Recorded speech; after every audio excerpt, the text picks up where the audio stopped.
Dan untuk menggali lebih jauh lagi mengenai kerjasama antara pemerintah Republik Indonesia dan Kerajaan Arab Saudi, kita akan langsung membahasnya bersama dengan pakar hubungan internasional dari Universitas Padjadjaran, ada Dr. Teguh Reza Shah. Halo, selamat sore Pak Reza, apa kabar? Selamat sore, salam Indonesia.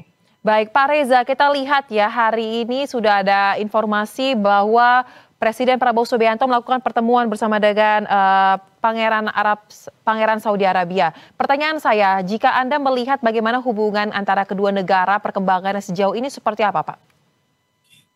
Pertama, hubungan kedua negara dapat dikatakan sangat baik ya. Misalnya dapat ditunjukkan dari indikator haji ya, haji dan umroh. Indonesia saben tahun mengirimkan ratusan ribu jemaah untuk haji dan untuk umroh diperkirakan lebih dari itu.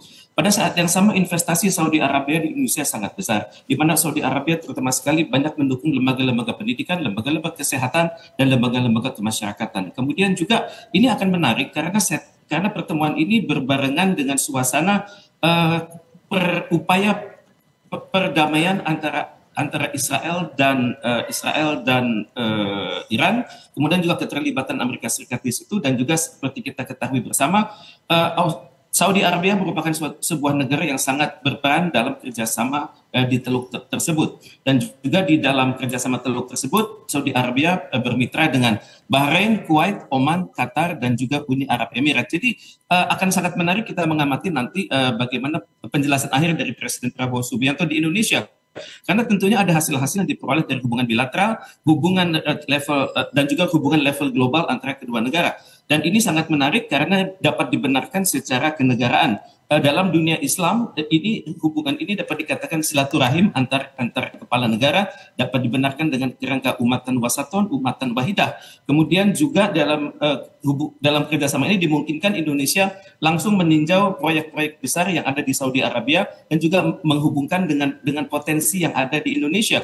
Karena Saudi Arabia adalah negara yang sangat mengedepankan sistem tata kelola yang baik dan juga hubungan kekerabatan yang baik antara pemerintah dan juga masyarakatnya. Jadi dalam hal ini kita sangat berharap bahwa hubungan ini akan menaik, dan tentunya kita juga harus sadar bahwa Saudi Arabia terbiasa berinvestasi di negara-negara yang jauh lebih maju daripada Indonesia seperti Amerika Serikat dan Uni Eropa, dan untuk itu ini merupakan suatu kesempatan besar bagi Indonesia untuk mengetahui apa harapan Saudi Arabia untuk suatu kerjasama yang berkelanjutan dengan Indonesia. Tentunya kita hendaknya menggunakan peluang hari ini untuk mengingatkan diri sendiri dan juga mengingatkan seluruh masyarakat dan pemerintah Indonesia bahwa kerjasama ini landasannya adalah profesionalisme, dan kerangka Islam itu benar, tapi kerangka Islam itu adalah hubungan antar kemasyarakatan. Dan untuk hubungan antar kenegaraan, Indonesia terus terang harus naik peringkat. Standar Indonesia harus lebih tinggi dari sekarang, pembangunan lebih efisien, pembangunan lebih efektif, kemudian standar-standar modern seperti tepat waktu, tepat guna, kemudian standar-standar seperti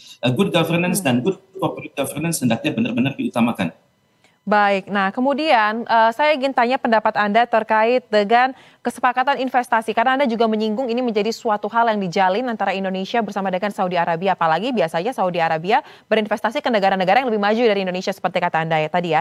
Informasi yang beredar bahwa investasi yang terjalin ini mencapai angka cukup fantastis, 437 triliun rupiah.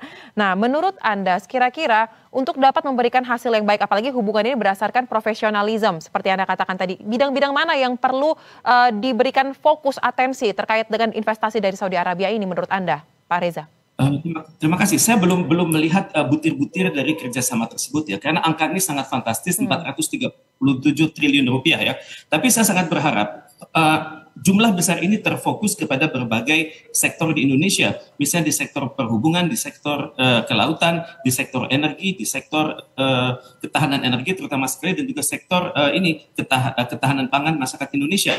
Dan untuk itu kita berharap bahwa kita benar-benar memiliki bukan hanya memorandum of understanding, bukan hanya roadmap, tapi juga plan of action. Yang dibutuhkan oleh Saudi Arabia adalah mereka mengetahui untuk butir-butir sektor tertentu, di mana lokasinya, siapa aktor pemangkunya, bagaimana kerjasamanya dengan pemerintah pusat, bagaimana kerjasama dengan pemerintah daerah, bagaimana keterlibatan mereka yang berbahasa Arab. Karena ini tentunya sangat berharap bahwa para pakar yang datang dari Arab, entah itu insinyur, entah itu manajer, hendaknya bermitra juga dengan sesama orang Indonesia yang memahami budaya mereka, mengerti juga manajemen mereka, karena mereka lebih sangat terbiasa dengan manajemen Eropa yang sangat terukur, sangat teruji, bukan hanya berbicara soal plan of action, tapi juga detail plan of action. Jadi untuk itu hendaknya pemerintah benar-benar memerhatikan hal ini. Jangan sampai 437 triliun tersebut datang dan tidak kembali lagi hanya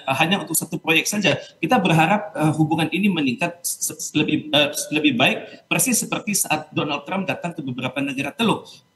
Terjadi transaksi yang luar biasa, kemudian terjadi juga alih teknologi. Baik, kemudian kita beralih ke salah satu hal yang pasti sudah menjadi pembahasan, yaitu terkait dengan konflik Gaza. Anda melihat bagaimana kira-kira dampaknya ketika pertemuan antara kedua pemimpin negara ini untuk membahas resolusi konflik di Gaza? Karena Anda juga mengatakan Arab Saudi ini memiliki peran yang sangat penting sebagai bagian dari negara Teluk dan juga sudah pasti negara Islam.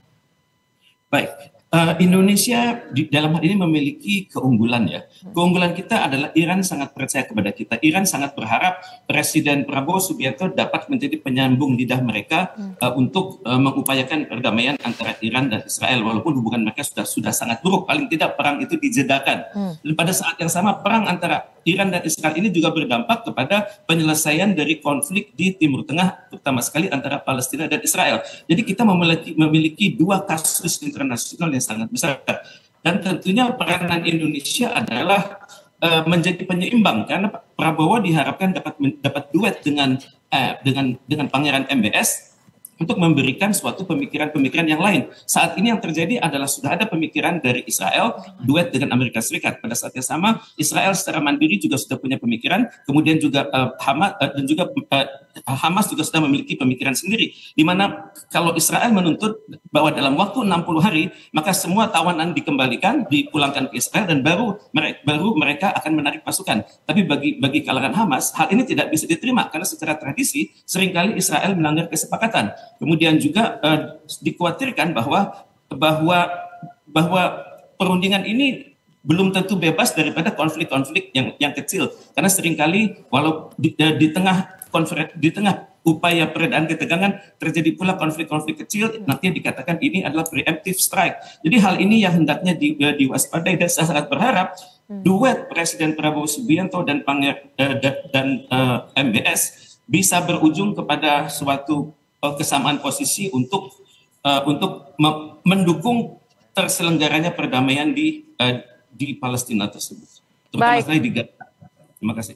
Baik, terakhir mungkin Pak Reza, kalau kita lihat dari awal menjabat sampai dengan saat ini, Presiden Prabowo Subianto bisa dikatakan cukup intens melakukan perjalanan luar negeri untuk membuka pintu-pintu kerjasama, kolaborasi dengan negara-negara lain, salah satunya Saudi Arabia tersebut. Apakah Anda melihat memang dengan intensifnya kunjungan yang dilakukan ini menjadi tanda bahwa Indonesia semakin maju ke kancah global dan menunjukkan diri sebagai mitra strategis tidak hanya di bidang politik tetapi juga sebagai ekonomi, atau ada pandangan lain mungkin? Dan ini tentunya diharapkan memiliki dampak signifikan ya kepada bagaimana perekonomian kita ke depannya. Saya perhatikan Pak Prabowo, walaupun tidak dikatakan oleh beliau, sudah menempatkan Indonesia pada posisi qualified middle power, yakni suatu kekuatan menengah yang lebih besar dari status kita sebagai negara terbesar di Asia Tenggara, namun juga turut memikirkan masalah-masalah pembangunan dunia, masalah-masalah keamanan dunia. Jadi karena itu dapat dimengerti kalau setahun terakhir ini, terutama sekali sejak beliau menjadi presiden, itu banyak sekali kunjungan-kunjungan ke negara yang dilakukan. Bagi sebagian negara ini dikatakan, apakah Indonesia akan meninggalkan ASEAN? Tidak, ASEAN akan tetap bersama Indonesia. Di pada saat yang sama Indonesia hendaknya juga sadar bahwa kemampuan Indonesia adalah lebih daripada sekedar ASEAN. Jadi karena itu dapat dimengerti Presiden Prabowo Subianto banyak menginisiasi pertemuan-pertemuan internasional, dan beliau banyak juga berinisiatif di dalam perundingan-perundingan internasional tersebut. Jadi kita bisa bayangkan nanti di KTT BRICS nanti saya yakin akan ada pidato beliau